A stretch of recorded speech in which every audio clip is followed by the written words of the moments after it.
The Padres just sent a serious message as an overall great victory all around has shown the potential the Padres have to win, like, a lot. Let's talk about it.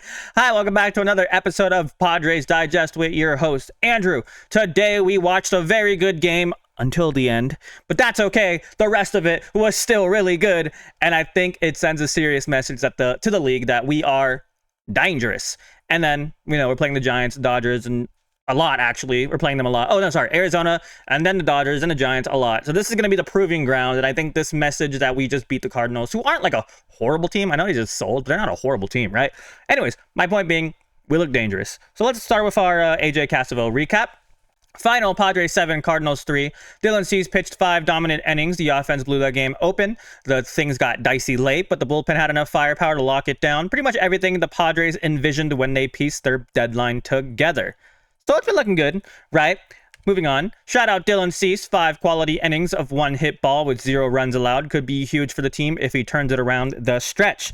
So yeah, Dylan Cease looked, pretty good. Pretty really good. Pretty to really good. Somewhere around there, right? I mean, only 5 innings pitched. His pitch count was massive, but his pitch count is usually always massive, so it's not like it's a new thing for him. But only 1 hit was allowed, 9 strikeouts, 1 walk. He looked like a good decision to hold on to for the rest of the year, or to not trade away. You know what I mean? I mentioned this yesterday, but I think now that Randy Vasquez is gone, also, my English is crazy today. Now that Randy Vasquez is gone, Dylan Cease can get the Randy Vasquez treatment, because we all seen how poorly he pitches when he goes deeper in the games. I think Cease pitching the way he does with the Vasquez treatment of going 4 or 5 and then the bullpen is a very good recipe for success. And I think we should keep doing it. Mike Shildt's bullpen decisions have pissed me off a little bit recently, but we'll talk about that later. But yeah, Dylan Cease looked great. Another thing you might have noticed, hello, Greg Cronenworth, from Dylan Cease. He threw 8 knuckle curves, 5 sinkers, and 5 sweepers, 4 seam slider usage down to 71%, working hard on becoming less predictable. No, sliders and sweepers are not the same pitch. They're similar, but not the same pitch before anyone says. But yeah, huge day for Dylan Cease today. You could call it the redemption day. I'm not sure if you want to, but if you can, or if you want to, you can.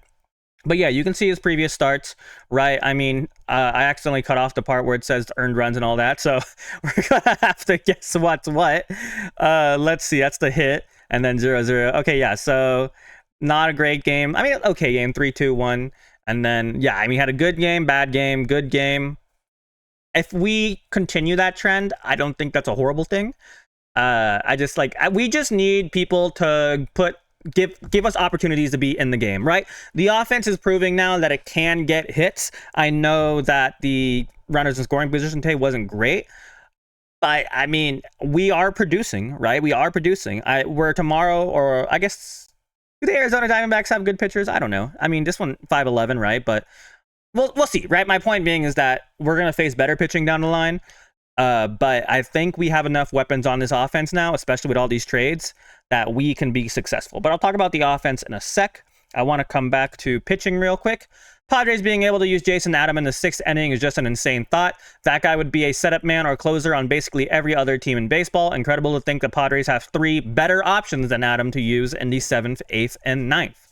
So yeah, at first I was like, why is Adam being used to close the game, or in the 6th inning?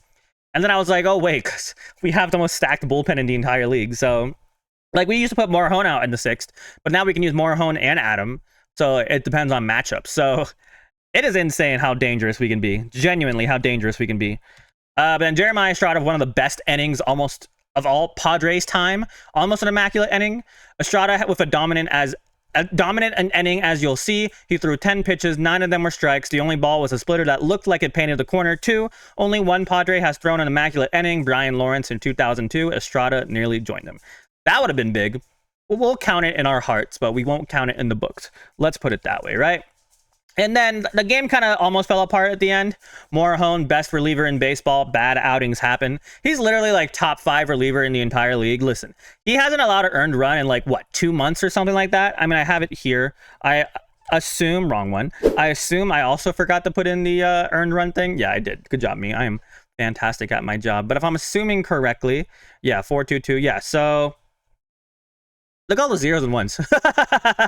Look at all the zeros and ones. You can't look at this and be like, is he a good pitcher? Look at the ERA. I mean, 1.99, still below 2. And that was his worst game yet. Probably this year. I don't know exactly when, but look at that. look how the ERA just drops. Listen, it happens, right? I saw this rage bait on Twitter. Where did it go? Right here. Wild how Moraone gets a pass, but when Yuki struggles, it's pitchforks and torches. Gotta be bait. We're not comparing Moraone and Yuki. Okay, maybe last year, yeah, you could do that, but like this year, I mean, we're not saying that like Moraone. We're not like, how do I explain it? We are defending him because obviously it's a bad game, but we're not gonna like throw him under the bus. You know what I mean? Like things happen. It's baseball, right? People are gonna have bad outings. I'd rather Moraone get it out now than like mid-October when we're deep in the playoffs. Things happen, right? So yes, this dude got to be bait because people are destroying him. Chargers fans, everyone's making fun of the Chargers. They're like, oh, it's a Chargers fan. That makes sense then for that horrible take. Sorry if you're a Chargers fan. But yeah, I mean, he gets the pass, right? It's fine. We did that already. So yeah, moving on to the offense though. Jake Cronenworth, a 14% better than league average hitter per weighted runs created plus. Bats 8th in this new look Padres lineup. He just launched a 2-run homer to the bench area in the right center, and the Padres lead 2-0. So yeah, Jake Cronenworth, no matter what you guys think and say, average isn't everything, right? I mean, his on base is 344. That's good. Slug is 388.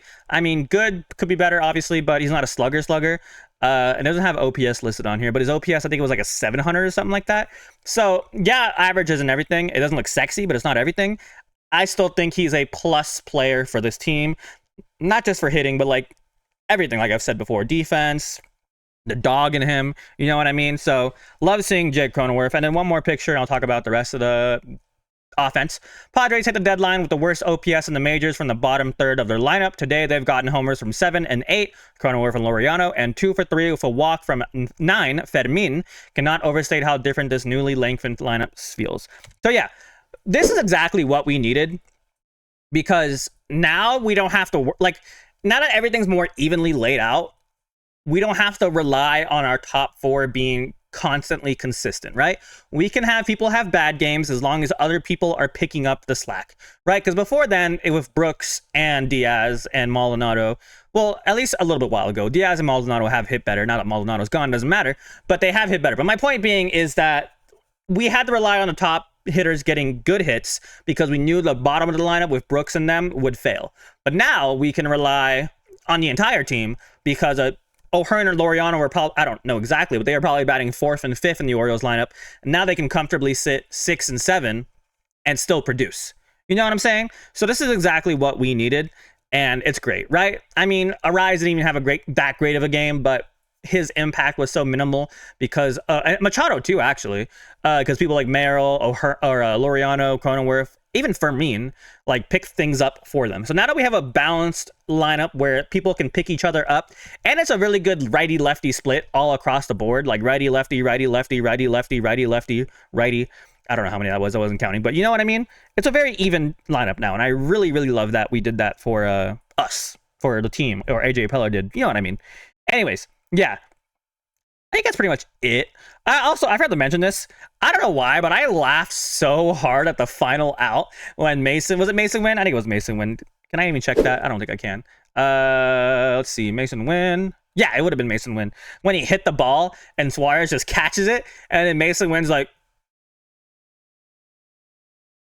what?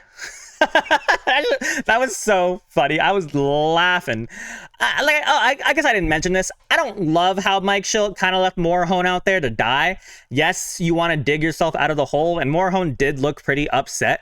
But if they would have scored one more run, that would have put them in slam range. And Robert Suarez, not saying he's a bad pitcher, but he has been known to give up clutch grand slams. So I was a little irked. I'm glad he took him out. Don't get me wrong. And I'm glad we won the game, but Mike Shildt bullpen, I know you have a super pen now. I know you want to make sure they're not tired by the end of the year, but sometimes you got to do things to make sure we don't lose baseball games. That's kind of your job, but that's neither here or there. You know what I mean? Neither here nor there. I cannot speak today. I am so sorry. Anyways, that's all I got. Thank you guys so much for watching. How did you feel about the game today? Did you like it? Did you think that this team is now considered dangerous? Do you think Mike Shildt kind of almost blew this game, or do you think it's just a Moraone bad game? He'll be fine, whatever, right? How do you feel about Moraone in general? Do you think he should get the same kind of hate as Yuki's gotten, or do you think you're going to give him the pass? Let me know. Thank you guys so much for watching. Please subscribe as always. Thank you so much for 2,000, and as always, go Padres. Goodbye.